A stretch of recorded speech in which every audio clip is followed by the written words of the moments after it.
ಸ್ನೇಹಿತರೆ ಎಲ್ಲರಿಗೂ ನಮಸ್ಕಾರ. ಸ್ನೇಹಿತರೆ, ಎಸ್.ಎಸ್.ಪಿ ಸ್ಕಾಲರ್‌ಶಿಪ್ ಇನ್ನು ಯಾವ ವಿದ್ಯಾರ್ಥಿಗಳ ಖಾತೆಗೂ ಜಮಾ ಆಗಿಲ್ಲ. ಎಸ್.ಎಸ್.ಪಿ ಸ್ಕಾಲರ್‌ಶಿಪ್ ಬಡ ವಿದ್ಯಾರ್ಥಿಗಳಿಗೆ ತುಂಬಾನೇ ಅನುಕೂಲವಾಗುತ್ತಿತ್ತು. ಅವರ ಶೈಕ್ಷಣಿಕ ಚಟುವಟಿಕೆಗಳಿಗೆ ಕೂಡ ಪ್ರಯೋಜನವಾಗುತ್ತಿತ್ತು.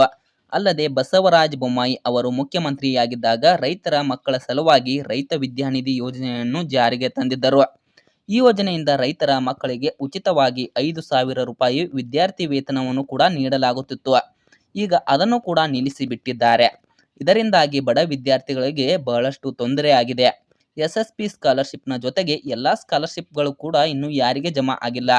ಸ್ನೇಹಿತರೆ, ಇದಕ್ಕೆ ಕಾರಣ ಏನು? ಎಸ್.ಎಸ್.ಪಿ ಸ್ಕಾಲರ್‌ಶಿಪ್ ಇನ್ನೂ ಯಾಕೆ ಜಮಾ ಆಗಿಲ್ಲ ಮತ್ತು ಎಸ್.ಎಸ್.ಪಿ ಸ್ಕಾಲರ್‌ಶಿಪ್ ಯಾವಾಗ ಜಮಾ ಆಗುತ್ತದೆ ಎಲ್ಲವನ್ನು ಕುರಿತು ಸಂಪೂರ್ಣವಾದ ಮಾಹಿತಿಯನ್ನು ಈ ವಿಡಿಯೋದಲ್ಲಿ ತಿಳಿಸಿಕೊಡ್ತೇವೆ.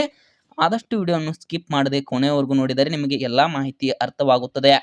ನೀವು ಸ್ಕಿಪ್ ಮಾಡಿ ಅರ್ಧ ತನಕ ನೋಡಿದರೆ ನಿಮಗೆ ಯಾವುದೇ ರೀತಿಯ ಮಾಹಿತಿ ಅರ್ಥವಾಗುವುದಿಲ್ಲ. ಸ್ನೇಹಿತರೆ, ಎಸ್.ಎಸ್.ಪಿ ಸ್ಕಾಲರ್‌ಶಿಪ್ ಅನ್ನು ಬಡ ವಿದ್ಯಾರ್ಥಿಗಳ ಶೈಕ್ಷಣಿಕ ಚಟುವಟಿಕೆಗಳಿಗೆ ಸಹಾಯಕವಾಗಲು ಜಾರಿಗೆ ತಂದಿದ್ದಾರೆ. ಆದರೆ ಇತ್ತೀಚೆಗೆ ಎಸ್.ಎಸ್.ಪಿ ವಿದ್ಯಾರ್ಥಿ ವೇತನವನ್ನು ನಿಲ್ಲಿಸಿ ಬಿಟ್ಟಿದ್ದಾರೆ. ಇದರಿಂದಾಗಿ ಬಡ ವಿದ್ಯಾರ್ಥಿಗಳಿಗೆ ತುಂಬಾನೇ ತೊಂದರೆಯಾಗುತ್ತಿದೆ. ಎಸ್.ಎಸ್.ಪಿ ವಿದ್ಯಾರ್ಥಿ ವೇತನ ಜಮಾ ಆದಾಗ ವಿದ್ಯಾರ್ಥಿಗಳಿಗೆ ಅದು ಸಹಕಾರಿಯಾಗುತ್ತಿತ್ತು. ಆದರೆ ಇತ್ತೀಚೆಗೆ ಆ ವೇತನ ಜಮಾ ಆಗುತ್ತಿಲ್ಲ. ಇದಕ್ಕೆ ಮುಖ್ಯ ಕಾರಣ ಸರ್ಕಾರ ಜಾರಿಗೆ ತಂದಿರುವ ಗ್ಯಾರಂಟಿ ಯೋಜನೆಗಳು. ಸ್ನೇಹಿತರೆ, ನಿಮಗೆಲ್ಲರಿಗೂ ಗೊತ್ತಿರಬಹುದು, ಗ್ಯಾರಂಟಿ ಯೋಜನೆಗಳನ್ನು ಉಳಿಸಿಕೊಳ್ಳಲು ಸರ್ಕಾರ ಹರಸಾಹಸ ಮಾಡುತ್ತಿದೆ.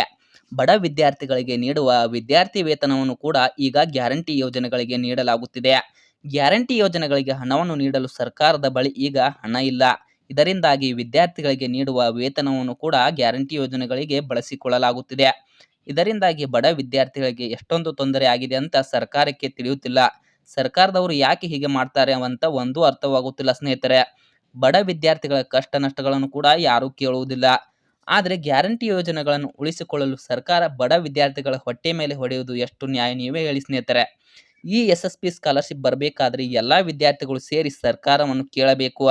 ಅಂದಾಗ ಮಾತ್ರ ಈ ಸ್ಕಾಲರ್‌ಶಿಪ್ ಜಮಾ ಆದರೂ ಆಗಬಹುದು. ಸ್ನೇಹಿತರೆ, ಈ ಮಾಹಿತಿ ನಿಮಗೆ ಇಷ್ಟವಾಗಿದ್ದರೆ ಸ್ನೇಹಿತರೆ ಈ ವಿಡಿಯೋಗೊಂದು ಲೈಕ್ ಮಾಡಿ. ಇಂತಹ ಮತ್ತಷ್ಟು ಅಪ್ಡೇಟ್ಗಳಿಗಾಗಿ ಪ್ರಶಾಂತ್ ಮೀಡಿಯಾ ಕನ್ನಡ ಚಾನಲನ್ನು ಸಬ್ಸ್ಕ್ರೈಬ್ ಮಾಡಿಕೊಂಡು ಸಪೋರ್ಟ್ ಮಾಡಿ.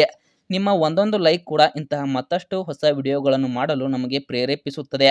ಸ್ನೇಹಿತರೆ, ಮತ್ತೆ ಮುಂದಿನ ವಿಡಿಯೋದಲ್ಲಿ ಸಿಗೋಣ. ಧನ್ಯವಾದಗಳು.